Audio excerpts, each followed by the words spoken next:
Hello and welcome to episode 101 of the VK Bros. Today you've got not the VK Bros, you've got one of the VK Bros, Alex Von Kennel, but also a special guest, a good friend of the show and a good personal friend of mine, Chris Butenhouse. Hello. First of all, do you want to plug your show? Oh, my show, yes. I have a podcast of my own with a friend of mine called Daniel. We have a podcast called The Music Bar Podcast. It's on YouTube and also on audio on Apple and Spotify. Yes, it's about music, and that's what Dan and I have loved ever since we met each other back in '97. So it's all about music and metal and what's been going on in the world with music. So as in metallurgy, like different types of metal and what application you could use those metals for. No, metal music, thrash, Metallica, Metallica, Pantera. Metallica, are they new? Is that a new band? Well, they've been around for a little while. Okay. Yeah, Okay. they've been around for a little while. But yeah, no, just love music in general and all the things that happen in music. And at the moment, obviously, there's a lot of bands playing with singers who can't sing very well at the moment at their age. So we've been discussing that a lot. Vince Neil for one, and Joe Elliott another. I've seen them Motley Crue live. Yeah. And yeah, I was looking at my friend that took me here, who was a big fan. I was like, "What's this? Who's this guy?" Yeah, but everything else is awesome. Yeah, it is a lot. So good. But head on over to Chris's show. Check it out. Instagram. We'll put a link on our video. We'll make sure that Jason does that. Jason is out because he's crook. His whole family has been absolutely decimated. Yeah. Which is always good fun. I'm fine. You're fine. I'm fine. We're here. Yeah. Bit of a bone to pick with your podcast though. Oh, really? I've been waiting for a Primus. Yes, you've asked me a while episode ago to do a Primus. Particularly on the album Frizzle Fry. Yes, I haven't listened to it for a while now, and I will get to it. I'll do a get on it one day about it, but they've just released a new album too. Yeah. We're about to, but I'll get to it. But on the music front, something I don't do. So I don't do I don't do new music. No. I listen to first two albums, and then I have this theory, right? I think I like the first albums of artists because that's the hardest time that they've had, and the things and the subject matters that they sing about have real pain, real issue in them. Yeah. And it's very hard when you've released your sixth album and now are a multi-millionaire to whinge about, your tax bracket or like how big your pool's going to be. Like I can feel that in music as they go on. Well, they come out of a garage band and they go into stage and they work and travel the road and do lots of touring in a bus, and now they're doing jets and all that. I can see your point. They've done it hard. They've done it's really raw, I guess you could say. Yeah. And it's close to home, and then later on it changes a little bit. Yeah, and I don't know. I find it very hard. Some of my favourite bands, Primus is one of my favourites. Yeah. But I don't listen to any of their late stuff.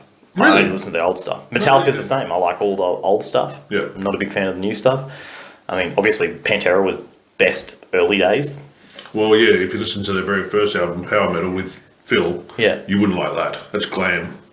And they changed over when they went to Cowboys for Hell, so they decided to go a different direction, and they made it. That's So was there a Pantera album that was a glam rock band? When they were glam, called Power Metal, before Cowboys for Hell. Right, I didn't know that. There you go, you learn something new every single day. You should watch a podcast more often. Yeah. But yeah, no, it's have a listen and subscribe. Thank you. There you go. Some big stuff has happened like today and yesterday in the news, and we'll just quickly touch on them. Jason's obviously the big sort of conspiracy theorist, but he's not here today. But the big one was Shinzo Abe being assassinated. Now, for those that don't know, Shinzo Abe was the longest serving Japanese prime minister. Mm-hmm.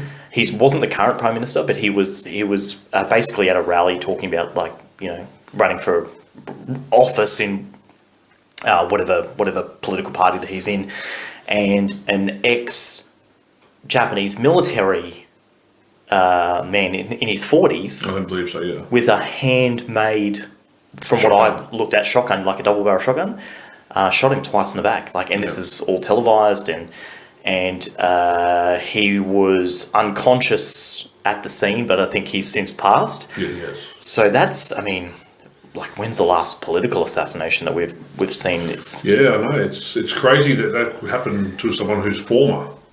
That's what blows me away more than anything else. The fact that he's actually a former PM, not sitting.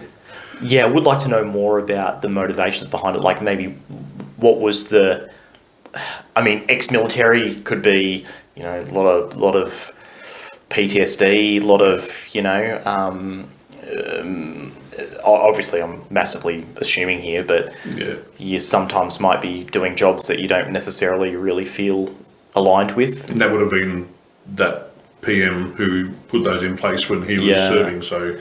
He's probably getting back at him now for doing something back in the past. Yes. There's footage of him standing behind him for quite some time, actually. Did you see that? No, I haven't seen it. Yeah, he was standing behind quite far. I'm not talking like close, but quite far behind the former PM, and yeah, it's shot in the back.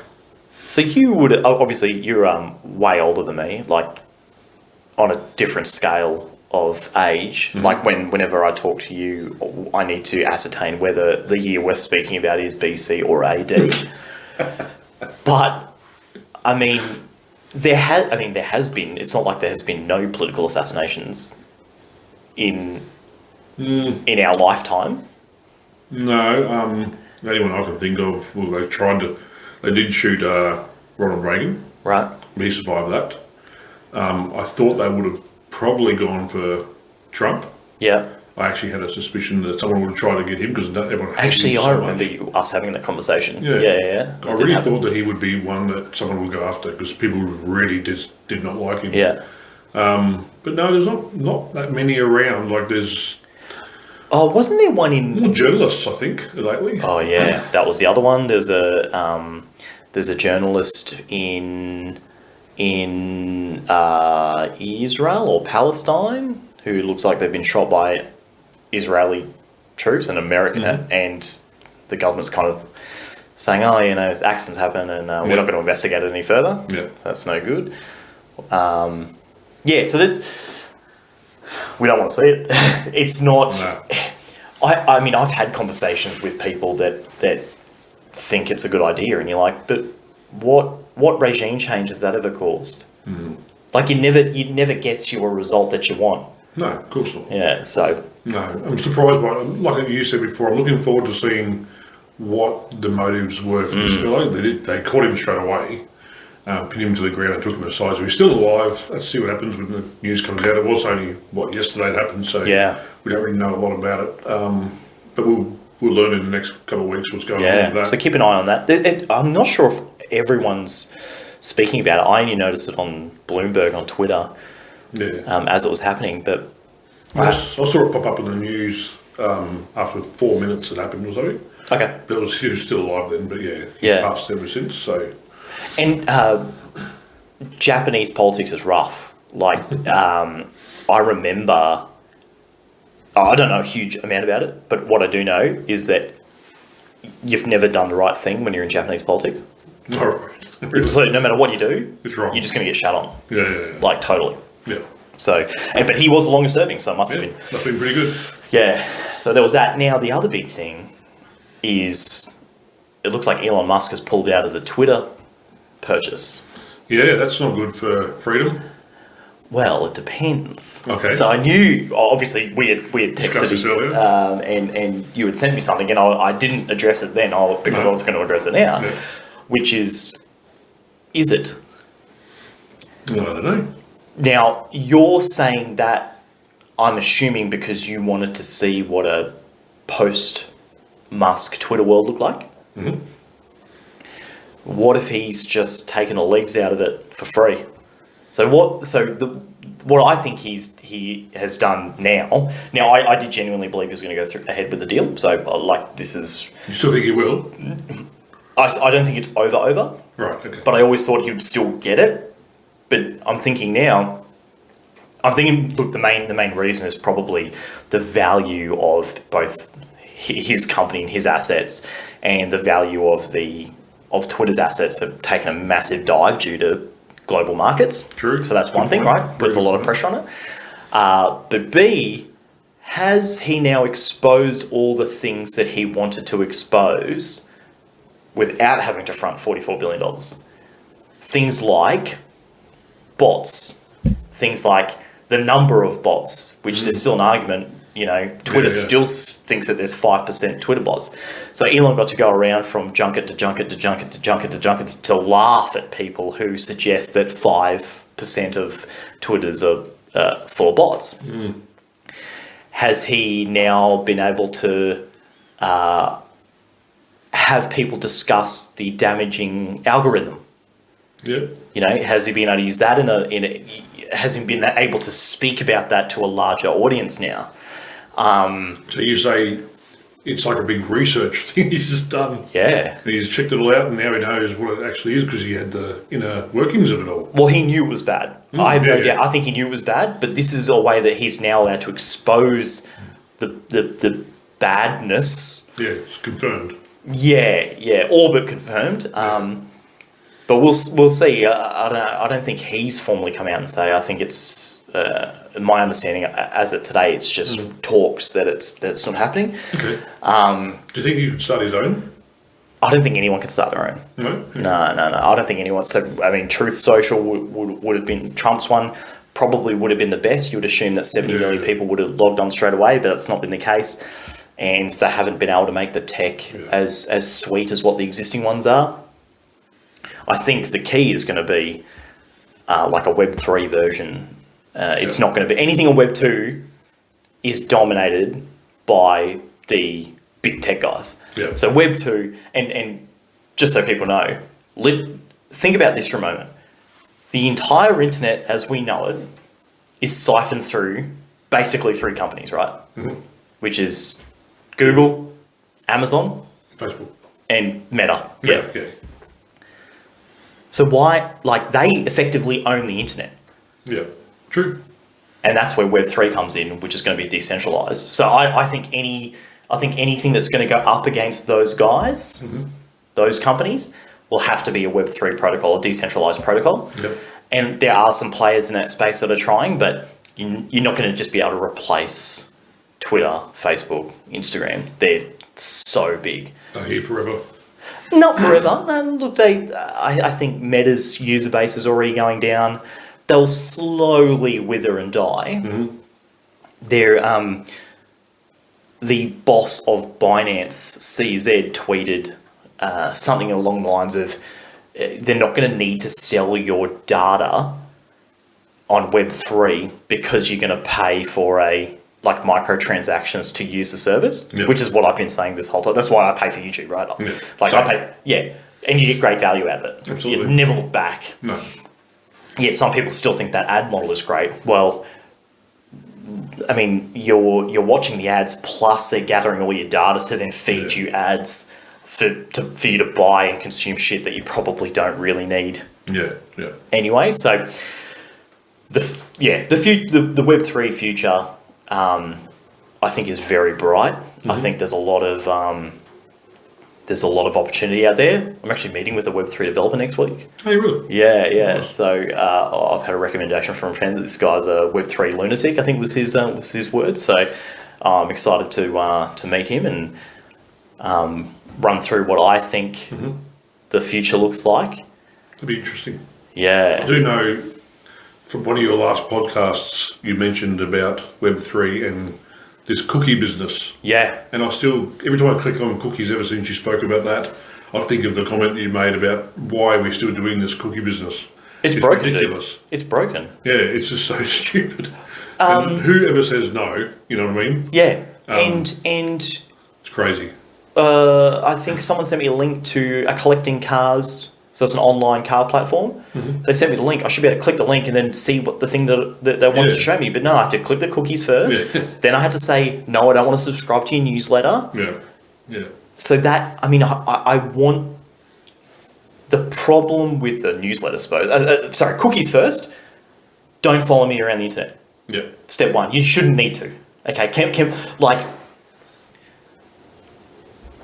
I'm getting off on tangents here because I was going to say it's not like you go to a shop and they follow you around the shop.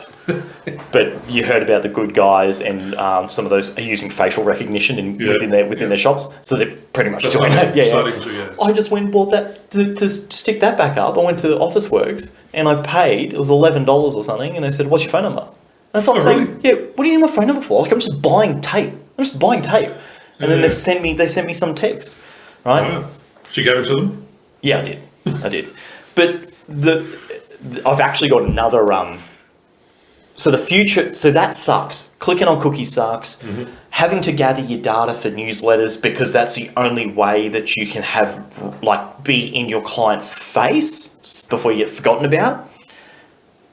That's, to me, that's not what a fluid system looks like. That's not what the ideal system looks like. And you would have remembered early days of the internet, where it was fun. For sure. Dial up. Yeah. Well, but the message boards, and remember when you had your first email account, you never had 1,000 emails you hadn't read. No. Because you've only received 7 emails in your life. That's true too. And characters were really low. Yeah. Typing, for sure. It can be changed. It can be certainly changed for the future and better than what it is now. And less tracking. Get away from that. From what I used to use to what I use now. It's time for a change. Time for an upgrade. That's the best way. That's the best way to put it. It is definitely time for an upgrade because it is in so many ways it's broken. I've actually got an idea, and this is one that I don't mind sharing because it would help me if someone developed this other than me, only because I don't have the time, is a digital, it's funny that you're here and not Jason, a digital identity. Okay. But I want a digitized token that represents you. People have called it an NFT. I just don't want it to be an NFT or categorized with NFTs. But imagine a token that represents you and has all your data in it, but it's all encrypted. So no one can see it when you're perusing the internet. Yeah. But what it does is it proves that you are who you say you are, and if you're electing to purchase this item, that you will pay for it, that there's nothing untoward. And even if there's stuff that needs to get delivered to your house, you might be able to have your address in there, but obfuscate all the stuff that you don't need on a form. Because think about how much information we give just to buy the dumbest. Tape. You buy tape. They've got my phone number, and all my name and everything is written there. Yeah. Do they really need that? Apple was the first people to, when Apple Pay came out, they obfuscate your credit card number. So one of the security aspects of you'd know this is that when you it generates a new credit card number every single time to keep your credit card details safe. Well, why can't we do that with our name, our address? And I think it could be as fluid as a browser extension. I think you could have a browser extension that when you come to a form fill site, you just click it and it pre-fills whatever it needs and encrypts all the data so that it can't be used or sold or packaged up. I think that would be a really good thing. And then no more signing in. Yeah, so instead of signing in, just click, boom, you're in. Yeah, that'd be very, very nice, wouldn't it? So any Web3 developers out there, any crypto developers, if you want to build that, or just contact me and reach out and we'll start working on it. Yeah. Well, to put it, I mean, there's got to be money in it too, because you'd obviously make it part of your crypto wallet. And MetaMask, I read some article about MetaMask, which is a crypto wallet browser extension, which I don't think is a very good one. But this is 2 years ago I read this article. I think they're making $140,000 a day in revenue just from taking a small little clip every time a transaction goes through. So there's money in it. Yeah, money in a lot of things like that this day and age. Yeah. Just don't call it NFT. But the problem is it is. It is a non-fungible token. Yeah. But it is your... personal one. It's your identity. I just don't want it to be... I saw a funny meme. I guess spending $50 million on a picture of a monkey made us realise, we'd gone too far. We had moved on too far. I get really frustrated with those sites where you go and put in your details and they do the form for that for you. For instance, Seek, you load up your CV with all your details of it, and it copies across, but does it all wrong. It always misses everything. Ah, yes. And that's, I don't know why they need all the information written down when they've got your CV anyway, because that's what your CV is for, to give them all the information, but they want to copy it across, but it always gets it wrong. It doesn't fill in all the boxes. Your address is always in different areas. Yeah. So those kind of things need to be fixed, because those things, when I'm applying for a job, I get so tired of just going, right, just put everything, my career of my employment, and it just takes much time. I'm like, nah, I'm not doing this. I'll find a job that doesn't ask this kind of stuff. I had a conversation with someone during the week. I think Seek's broken. Yeah. I don't think Seek's doing anywhere near what it should be doing. No. And I think the problem is you've got a lot of government policy around, which I think Labor's actually just relaxed, which is a really good move. I'd heard that you needed to apply for 20 jobs a week to get Centrelink payments. Oh wow! So I was talking to a friend of mine. He's like, I put up web developer as a job, and I get, carpet cleaners applying for it, or Then it's going through the 20. Yeah. So and you've got that extrapolated by the amount of people that are out there that are on Centrelink. And I understand what they're trying to achieve, but look at what cost. Because if I was in the job market today, I would not apply through Seek. No. Ever. I had this conversation with Tasha. I was like, I'm making a friend. That's what I call it. So ring around your whole network, find someone who has a tie to that, get in front of that person so you can put a name to a face and hand them the CV and say, this is me. Yeah. Someone had sent their CV in under the box of a Krispy Kreme donut box, sent it into the office, and had the CV in there. Oh, that's clever. Come on, think about what your inbox looks like when you hate. You're already overwhelmed with the bullshit in your inbox. Well, imagine putting a job up and getting 500 applicants. Yeah. How is that ever going to find you the right person? Well, I find with Seek, I don't get a lot of interviews out of it. I think the algorithm cuts me off, but I know when I get an interview, I have a really good chance of getting that job. But it doesn't allow me to get to that point. So something's going on there anyway. Because it's not Seek. What is it then? It's the HR people sitting there and going, I've just got 500. What am I going to do? Control A, right click, delete. Yeah. I mean, no, you can't. No one's going to go through 500. No one's going to go through 50. No, that's what I'm saying. The algorithm, whatever it is, could just cut them out if it hasn't got certain licenses already. Like if you apply for a job in the motor trade, and I haven't got a Queensland sales license yet, because I'll get that when I get the job. If you haven't got that, cut him out. Yeah. Real estate. If you haven't got your license yet, cut you out. I'm not saying you can't go and get it, but they'll go, well, we haven't got it yet. We'll get rid of you first. Yeah. And that's what I think happens sometimes when you don't have a license for something or you don't have the qualification for it. The algorithm must go, let's shaft the 1,000 into 500. Whatever it is, 500 to 250, and then the HR can go the rest. Because there's no way a HR lady's going to look at everybody and go, well, why would this person apply for a job with no license, which you can get down the track, but we'll get rid of you now. It saves me some time. Yeah. Because there's so many more to do it. See, I had the idea, and I think I told you about this years ago. My vision of the future was that the gig economy was going to take over, and young people wouldn't just have one job; they'd have 5 different jobs, and they'd wake up in the morning and decide what it is that they want to do. Now, it hasn't happened yet, but I still don't think it's a bad idea.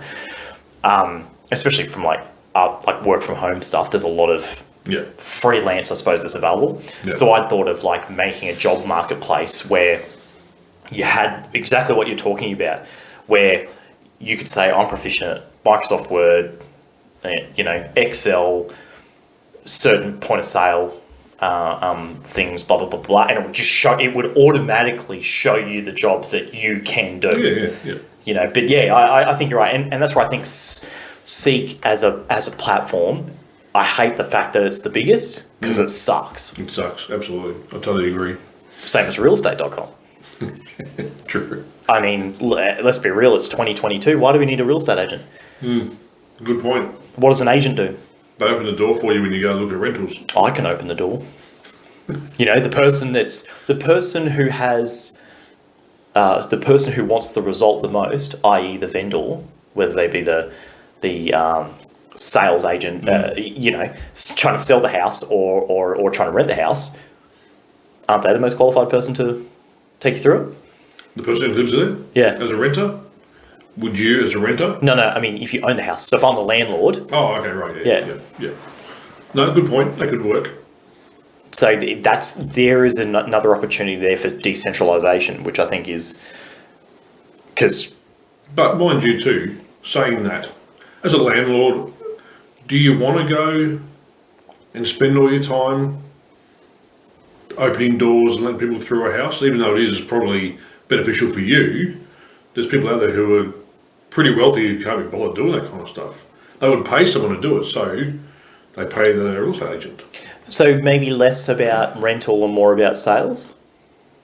Maybe so, but even then, would you want to be there and have to explain your house to people? And I don't think houses need to be explained.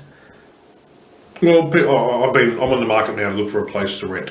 We own a house. We're going to sell it down the track very soon, hopefully move into a place.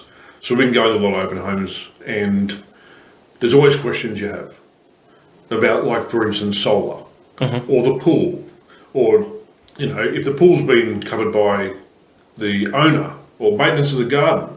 Now, do you want to be there and answering those questions to someone who walks in over and over again 10 times a week, whatever it is? I don't think I would. I'd rather pay someone to do that. Tell me this, those questions that you asked these rental agents, did they know the answers? Yeah, most of the time. Okay. It's often written down in the, can be, but they often have that kind of thing in the description as well. But if you don't read the description, like I don't sometimes, I'll just look at the house and go, quickly apply for a registration and go to the house. There's one we saw recently, which was 6.6 kilowatt solar system. But you have to pay, and it's basically you have to pay half the electricity still. So you're wondering why, if it's 6.6 covering all electricity, why are you paying half? So the owner must be getting some kind of money and they're not going to pass it on. You know what I mean? So to those kind of things, you have to go and ask. So yeah, maybe the landlord might be really good to speak to about that kind of situation, because you'll be wondering why you're not getting free electricity, but most real estate agents will know that. Yeah. Because they'll be questioned, and if they don't, you can ask them and they'll find out. But I think, I can see your point. Me personally, I don't think I want to speak to people and go, well, come through my house, I'll show you. Why? I'm just kind of bothered. I've got a family to worry about and go spend time. But it's going to cost you 20 grand. Wouldn't you rather keep 20 grand? Yes, I would. And I know I've done real estate, so I could do it. And but I think maybe the real estate format it is now could change. So you hire someone, or you rent, you get someone just to do that. Like, that's all they do. They don't sell it. They just open our homes up for you. Yeah, there could be new markets there. I suppose my problem is that you can't list your own house on realestate.com unless you're a real estate agent. Until you're exactly. Why? No idea. Well, it just makes sense. You can put it on Gumtree, you can put it on other things as well. Yeah. And there are ways of doing it. You can stick a sign at the front and say, I've got an open home this week, come and look at it. And because the housing market's pretty bad at the moment, not much around, people who see it probably will come, but you are lowering your amount of people to visit by sticking a sign at the front and not advertising it anywhere. But and do you really think you need that many people to look? Well, the house next to us, the unit next to us, we have a townhouse, and the townhouse next to us is up for rent at the moment, and they had, I think, 5 people turn up yesterday looking at it. Yeah. You only need one. Because that falls into, like, I get people approaching me all the time about listing my cars on their whatever website, where their platform is. Yep. And it's like, we're going to give you this many leads. And I've changed my tune over the years. I don't want masses of leads. I want high quality. I want the smallest amount of... I just want the one person who wants a car. Yeah, exactly right. If I had to think about what the end goal is, the end goal is not just fill me with inquiry, because each inquiry takes time. Yeah. Each inquiry adds a layer of complexity. You'll know this because we sold cars together. That's how we met. You've got someone on one car, and then someone else comes in, and you've got to balance between the two. You should give it right of first refusal, but sometimes it doesn't always work that way, and it's just a little bit complicated. In an ideal world, that's not what I want. What I want is I just want the perfect person for that car, be able to buy that car. Yeah. That's what I want. So I don't want all your leads. No. And it's the same as, real estate's techniques around, open homes. Let's just fill it with as many people as we can, because that, there's a psychological thing there that builds people's, they're willing to pay more because they think there's more competition there. That's why auctions work sometimes, because with an auction, you're getting everybody who's interested into a house within 4 weeks.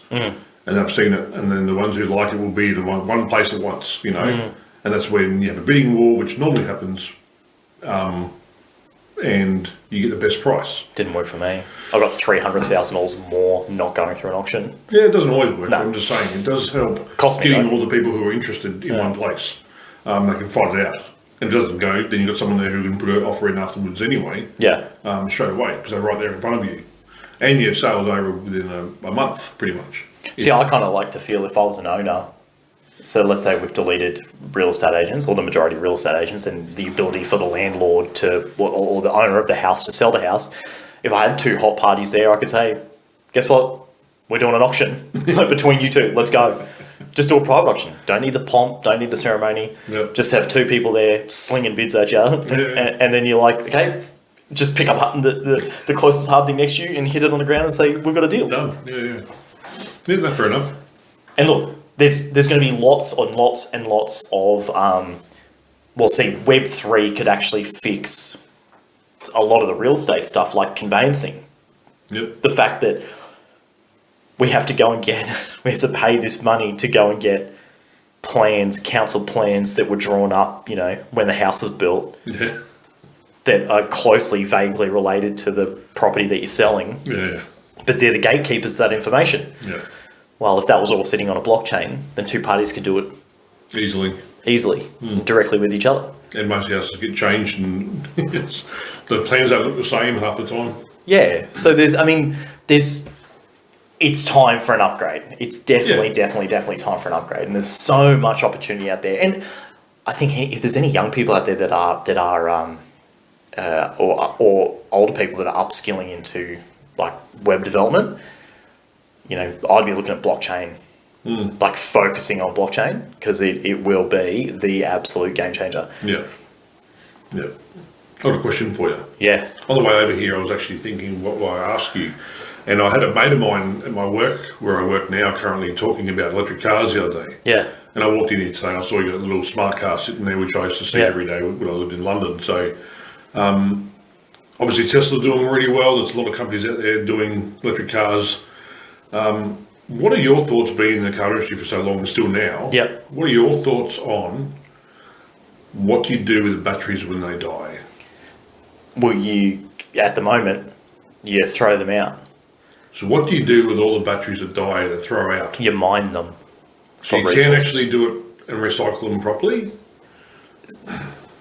You can, but whether that's done or not, it's probably not done here, because it's not like the Western world probably will not mine their own batteries. They'll send it to poorer countries where it makes sense economic sense for them to do it. Yeah.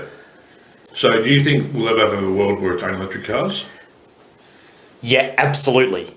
Absolutely, electric cars are the future, 100%. Now, I'm a car nut, you know that. Yeah, sure. I love motorsport, and it makes sense to have, electric motors are amazing. The fact that you can have an electric motor, Koenigsegg's got an electric motor is like the size of a basketball, and can put out 1,000 horsepower. Yeah. That it makes absolute sense that will replace an internal combustion engine eventually.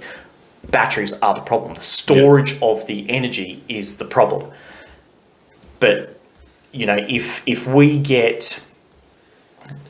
can figure out, people talking about solid state battery setups, people talking, there's a really basic silicon based one where you heat silicon up, and as the heat dissipates, it creates energy, and silicon's readily available. Not so much on the Gold Coast, but there's everywhere else there's lots.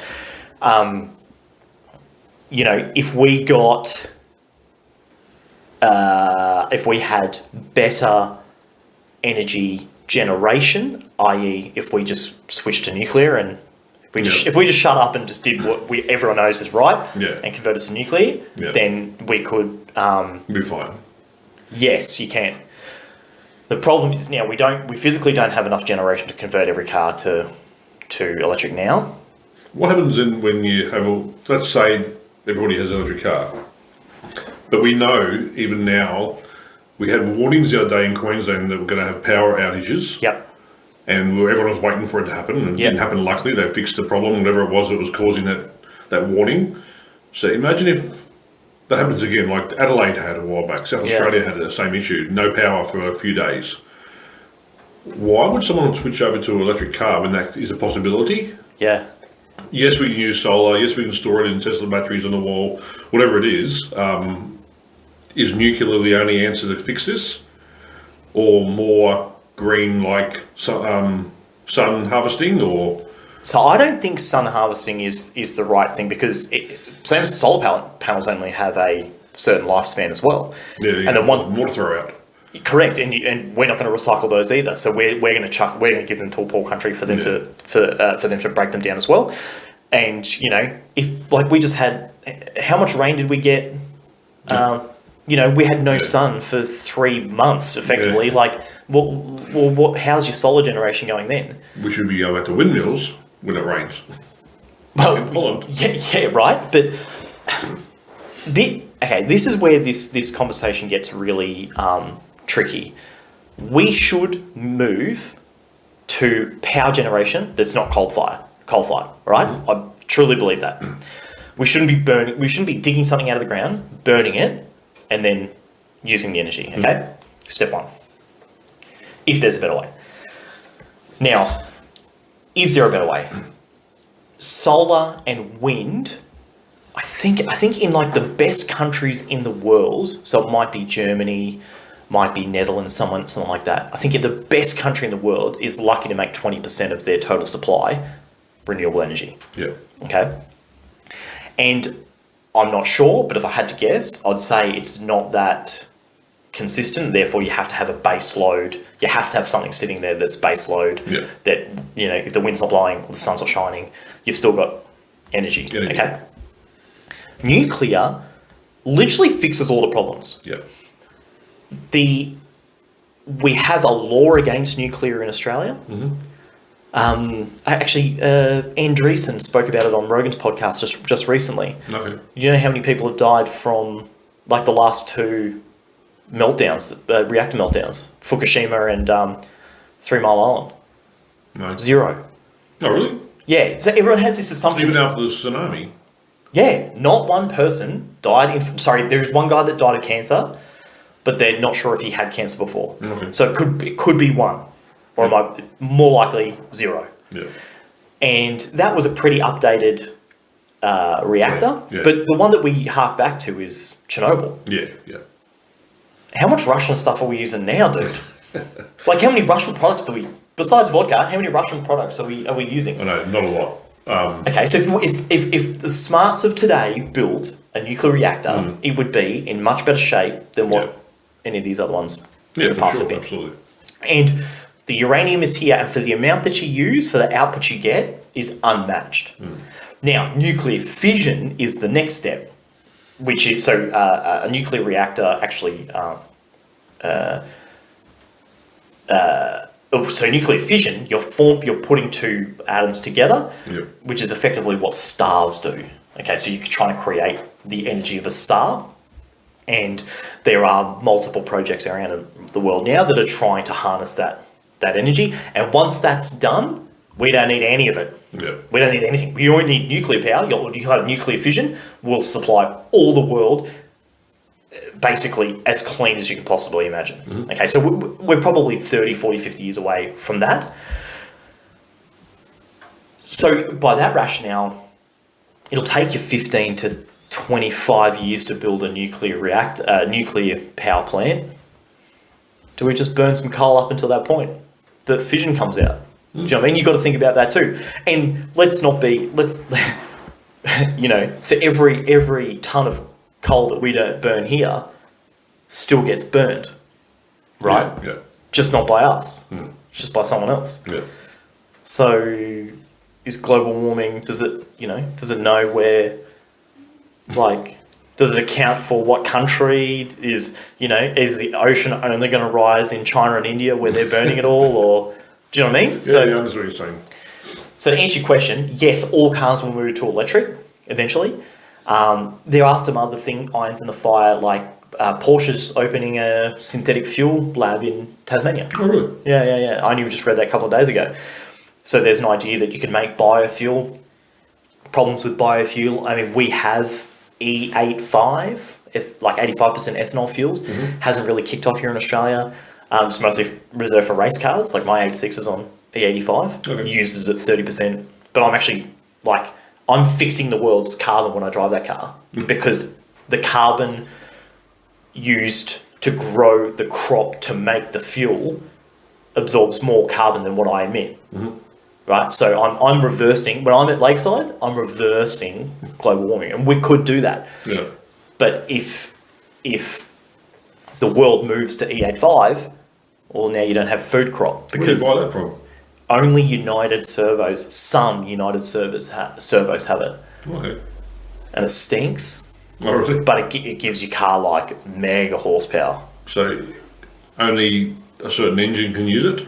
It has to be tuned for it, yeah. Right, okay. Yeah. Is it cheaper than E10? At the moment it is. Is it really? Oh, yeah. Because it's made of sugarcane.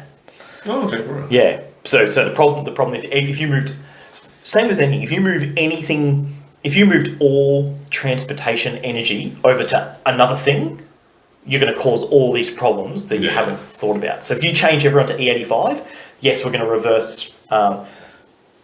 We're going to remove carbon out of the atmosphere, but you're not going to have any food to eat because no one's going to grow any crops. Farmers are going to grow ethanol. Yeah. If we convert to electricity, we're going to need landfill to put all these batteries, and we currently don't have the energy generation. Yeah. That brownout thing, you know about that brownout. We've spoken about it here before, but I don't know if you've missed it. That was not a problem with generation. That was a market issue. Oh, really? Yeah. They turned the machines off so they couldn't sell the energy at a loss. Okay, so we have the generation. Adelaide was different because I think they had a fire and some of the transformers actually failed. And didn't Elon fix that? Yeah. Battery planted for them? Yeah. So look, do I like batteries? Yes, I like batteries. I love electric motors. They are the future. Have you seen the new Lightning F-150? Yeah, I'm all over that. Oh, that's a beautiful looking car. I'm not a truck guy. No, I am. I haven't got one, but I'd love one like those. Would you know why I like this truck? Yeah, because you got something in the front you can lock your golf clubs in. Yes, this is my argument all along. All these people driving dual cab utes, you don't even have anywhere to put your golf clubs. No. You sit them in the back of the tub where they can get rain on, or you got a hardcover, and they slide around backwards and forwards, or you put it in the back seat, which you could do with any car. Yeah. That's always been my argument. So at least this one has fixes that solution. Plus, it does. I think it's 0 to 104 seconds or something, so it's fast. I think that's very cool. Or would you go the F-150 or the Rivian? Oh, I think I'll stick with the Ford. I'm not a big Ford lover, but they're a real car brand, and Rivian is a the tech Rivian's company. nice. It's got a nice little compact storage area under the back seats, so you get from outside. They've thought of everything, because when you take an engine out of a car, there's a lot of space to use, and that's why I've never owned a ute, because I don't want to go and put my shopping bags in the back of a ute and then go play pickup sticks later on and pick it all up. Cause I know you can buy little tubs for it and all that kind of stuff, but I just when I saw the F-150 Lightning, I'm like, that's pretty cool, and you can fit a whole. I knew you like the golf club idea. You can fit a whole person there easily. You can turn it into an esky if you wanted to. There's a drain plug in the bottom. Very nice looking car, and because we all know, because we've been in the industry for a long time in the past, that they used to sell, I think, an F truck every 33 seconds in America. The most sold car in the world is an F truck. So I'm looking because forward America. Yeah, of course, absolutely. Because of that fact, you'd be interested to see all the owners slowly who have got them for years and years and years, if they go across to the electric ones. Now, here's the other issue is you're going to need... The reason why trucks have been the easiest thing to electrify is because they're big, so you can put a big battery in it, you can quote a large range, but you're going to have to have a fast charge network. Oh, for sure. Because you're not going to be able to charge that thing at home. Well, sorry, you can, but I have a feeling that the average Australian, if you're connecting it at home, you're probably going to run it at a deficit in terms of I had it charging overnight. but I've woken up and I've only got 95%, and then the next day it's probably going to have 90%, and it's going to have, do you know what I mean? And then you're going to need a fast charge to brim it. That's going to create different issues. I'm not saying we shouldn't do it. You know, if you had a nuclear reactor, if you had nuclear power here, who cares? Yeah. Like, and you know, the other thing too is, are our roads ready for 5-ton trucks? Yeah. I mean, I think the Rivian's 3. No, the Ford might be 4. It's huge. Like, it's very, very, very heavy. And the other thing we've got to take in consideration too, with the increase in electric cars as accidents, you know, these battery packs can burn for 24 hours, completely submerging water. Oh, really? Yeah. There are videos on YouTube. Check it out. Wow. They dipped a Tesla into water, and it was on fire, and it did not go out. Wow. I think it's the lithium or the cobalt in it or something. It's really, really, really, really flammable. So you're gonna have to retrain fireys. Like, apparently there's like a master cable that you're supposed to cut. But are you gonna cut this thing when this thing's a friggin' lightsaber? Yeah. You know what I mean? Water. So yeah, That's interesting. I'm very, very, very, very pro electric technology. Mm-hmm. I'm anti battery storage at this time. The current battery setup, they won't work. Yeah, that's what I was. But you need the innovation, right? You need to sell a whole bunch of these things to innovate in that space. Yeah. I think Elon's done a good job with Tesla. It's really brought it to the forefront. Absolutely. And I remember him in an interview saying he didn't care about competition because he wants it, because everyone should go electric. So the more companies are doing it, you never get one company owning every car. So let's just bring out different ones, and they're doing it, and it's good. And you know that he got kicked off the ESG board, Environmental Social Governance Board. People have no idea. So we know that these things are a scam. The guy who's changing the course of human history, the guy who's creating electrified transport isn't environmental. Who's recycling spaceships? Yeah, right. I love it when he talked about that. He's like, at the way we do space travel at the moment, it'd be like getting on a bus, and when the bus drops you off at your stop, the bus explodes. How good is that? It's true though, isn't it? It's true. He came in and just went, okay, why can't we just bring it back down to Earth and use it again? And sometimes it didn't work, but he's done it pretty good. Has he done 30 launches or something? Oh, something like that. And they're all recycled. Yeah. So why is he getting kicked off the ESG book? Because it's a scam. Yeah, I know, it's crazy. And now he's also putting tunnels under Los Angeles because traffic's so bad, so that's going to help. Yeah, I heard that there was a traffic jam in the tunnel though. Oh, I'm sure it's going to fix itself in the track. Everything's to fix. Yeah. It all starts with an idea and someone with the guts to go and do it. Oh, dude, And he's it. I am massively pro Elon. Oh, same. You know, I won't be getting relationship advice off him. Do you know what I mean? He has 4 sets of twins or something, I think. Yeah. It's crazy. Yeah. I remember talking to you back in the day when we worked together at Sharp. Yeah. I came in one morning and I walked in, did the opening of the yard, walked around, sat in front of you, and I said to you, I have a deal today which is going to go bad, a delivery, and I'm struggling with it to figure out how I'm going to do this because something was wrong with the car and I didn't know how the people were going to react. And on the radio on the way down to work, I heard Elon Musk was discussing how to put rockets up and return them down. And I said to you, I'm struggling to do this. And I'm the same age as Elon, and he's struggling to bring rockets back. So he's doing really well because my issue was nothing. Yeah, it was like there was a swirl mark on the bonnet of a Commodore, and he was like, "How do I return a $150 million rocket?" Yeah, how my life was on track. Oh, who gave me that? There was, French president, same age as me. Oh, is he? Yeah, he's the president of France. Right, you go. Yeah. Oh, he's going well. He's going well. He's the one that's married to someone who was his teacher, isn't he? Yeah, obviously a gay man. Okay. Fair enough. I don't know. I just have this. I have this weird thing about good-looking, young, successful men with much older, not so attractive women. I get it. Who was his teacher at school? Yeah, but there's other people like Hugh Jackman, same story. Mm-hmm. Not teacher, but Yep. Mark Webber, another one. How old is? What? I think it was his. I think she was his. It's like there's like a 20-year differential, really? right? Now women are smarter than us, right? That's usually why we go down, right? So we can intellectually align with them. Yeah.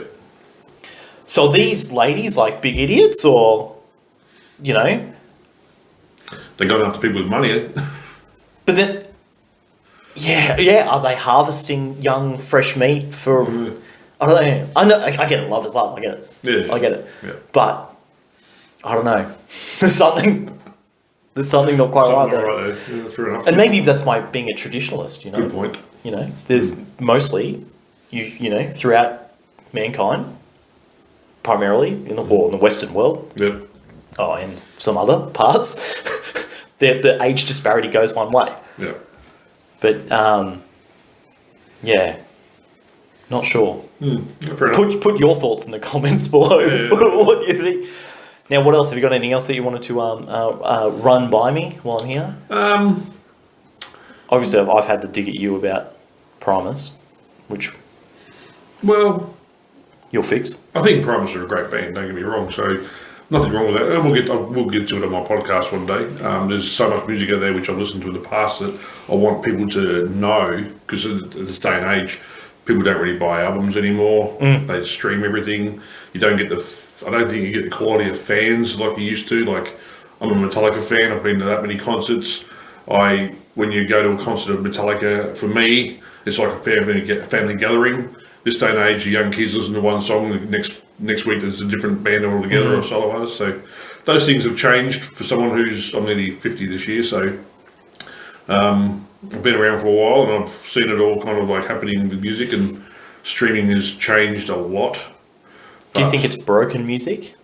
I don't think it's broken music. I think it's beneficial in a lot of ways. Like, don't get me wrong, I buy physical CDs, I buy physical vinyl, kind of thing still now, but I still stream, and I'll listen to an album on a platform and download it and listen to it. If I like it, I'll go buy the vinyl. The vinyl's come back, which is great for me. I love the vinyl.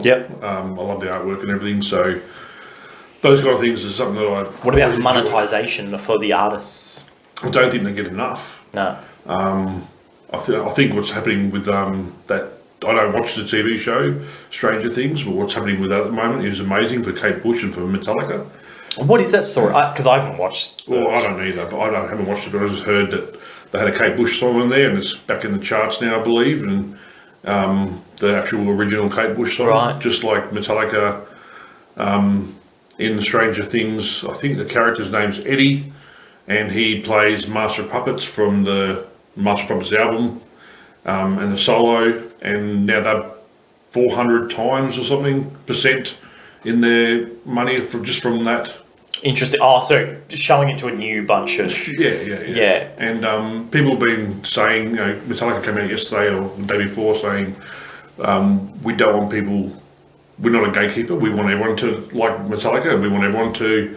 We're not going to stop this from happening. So a few comments were written on there, and Metallica got stuck into the fans, saying if you're a Stranger Things fan and you like Metallica because of that, then happy for you to do that, because it's a different avenue that they probably would never have heard, the Metallica stuff from back in the day. So I think it all works well. I think there's pretty room for improvement down the track, but honestly, I just I don't think there's anything wrong with it. I just feel like the whole music industry's financial system is broken. I think from the day, back in the day when bands used to go and play clubs and do the tour and the bus and try to do their own thing, they're trying to get a contract with a record company, those days were really bad, because the only people who benefited really were the companies like Capitol and Universal, all those people who signed them. And that's one thing. They were the gatekeepers. They were the gatekeepers. They're the ones who own the music, and they would pay the artist nothing, pretty much. But they were the ones writing it all and doing all the work and doing all the touring. And most of the time they were in their 20s or younger, you know. So I think those days are gone for good, which I think is really good.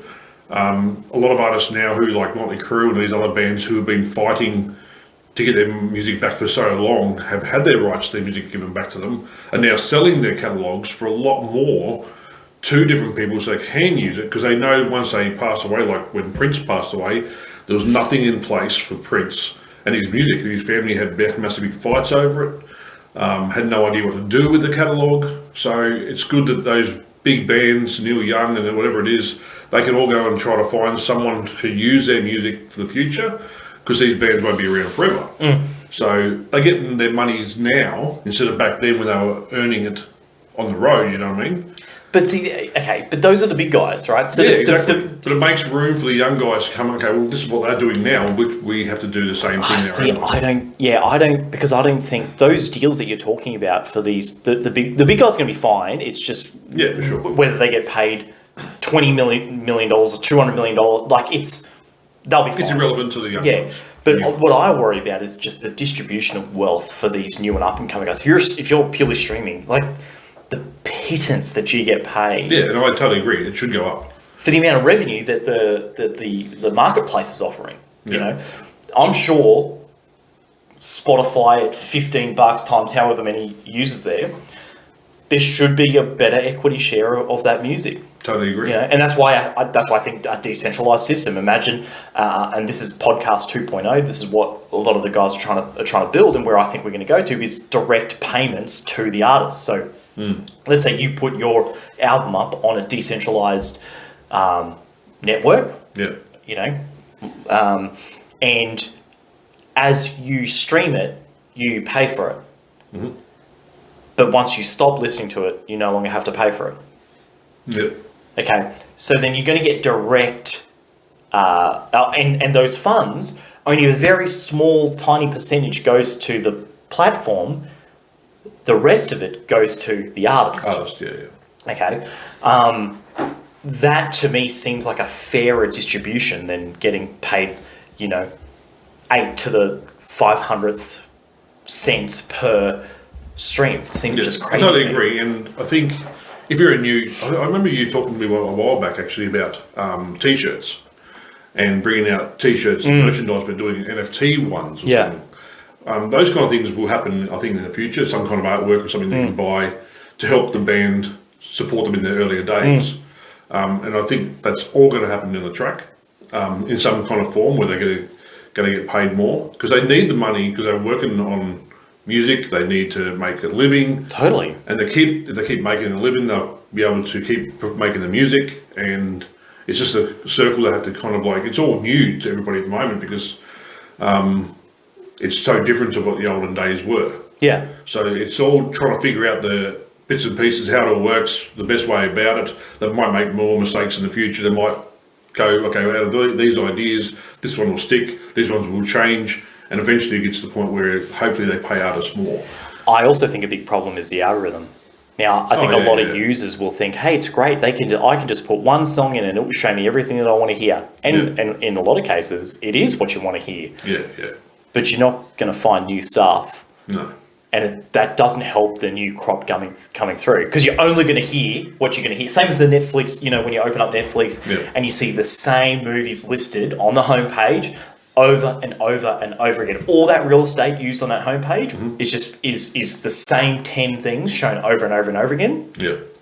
That's the algorithm pushing them, which is just like what happens on all these streaming platforms, where they push the guys that they've done the big contracts with to obviously get their money's worth out of it, and therefore it makes it even harder to break through. Because imagine, like you talked about tool buses, at least a tool bus you've got that face to face. You don't even see your users, you don't even see your data. Yeah, true. And you've got to fight in a space that you can't even see your enemy, right? Yeah. So I do think there's a lot of upgrades due to be made. Yeah, for sure, absolutely. And if you've got any cool tech ideas, please leave it in the comments below for us all to see, or reach out and we might be able to put something together. But apart from that, thank you very much for joining us, and we'll see you next time. Thanks for Thanks for coming. Pleasure.